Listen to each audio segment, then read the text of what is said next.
Welcome to the program, sir. What was your first reaction to this detainment? Igor, good to be with you. Well, I viewed it extremely seriously. It's lovely to hear Steve, to see that he's well, and to hear that his humor is intact.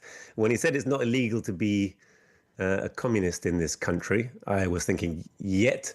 And sure enough, he came back and said it's not illegal to be a communist in this country yet. We are seeing we're seeing increased repression in our country. It's interesting. I was at the Durham Gala, which is a big meeting, used to be a traditional meeting of working class miners in England. Of course, since the 1984 miners' strike, we have very few miners in Britain because our neoliberal government went out of their way to crush the entire mining industry in order to be able to better dominate its own working class, to have cheaper energy from child labour abroad, and to enforce zero-hour contracts and force down the pay and conditions of British workers.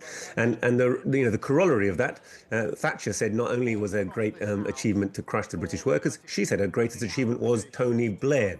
And as Steve said, we have a Labour government, a so-called Labour government that people associate in our country as being a government of the working people. What we're seeing increasingly clear, just as we see Labour and Likud in Israel, as we see Republican and Democrat in the States, it's increasingly clear, even to the uninitiated, to the mass of the British people, that Labour Party are every bit as repressive and undemocratic as the Tory Party, that they are operating an undemocratic regime, that as they escalate towards increasing war, talking about increasing our military spending towards 5%, crushing working class, and they say, oh, don't worry, you can have working class jobs making munitions. We are escalating towards war, and along with that war, there's an information war. It was very, radical thing that the British did right at the beginning of the special military operation, which was, let's not forget, a result of their invasion of Ukraine, their coup in Ukraine in 2014, their takeover of Ukraine, their enforcement of a genocide on the Ukrainian people that has smashed that nation. They started an information war, or they escalated the information war by banning RT, and very soon after banning the Iranian channel Press TV. So we are living in a place where there is extremely tight control of information, and increasingly repression towards politicians who don't toe the mainstream narrative, and that includes Labour Party and Tory Party and our trade union movement, who famously and shamefully adopted a resolution supporting the fascist junta in Ukraine at the behest of the Labour government.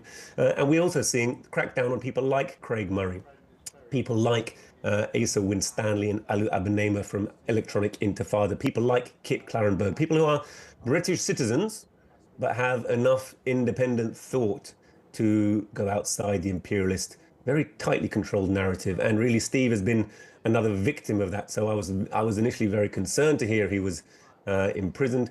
And then, of course, his reaction to that has been very quickly to exit the country back to the relative liberty of living abroad. A country, if he's in Lebanon, that has been subject to a war that, let's not forget, is being waged from Britain. There's a concept that this is an Israeli war. To me, this is an Anglo-American imperialist war.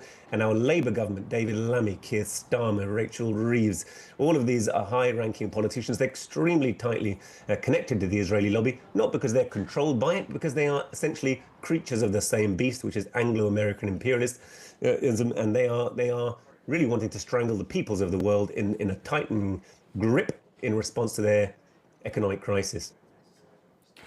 Ranjeet, I'd love to have that conversation further, but unfortunately we are running out of time. This was the leader of the British Communist Party, Ranjeet Brar. Thank you so much for these comments.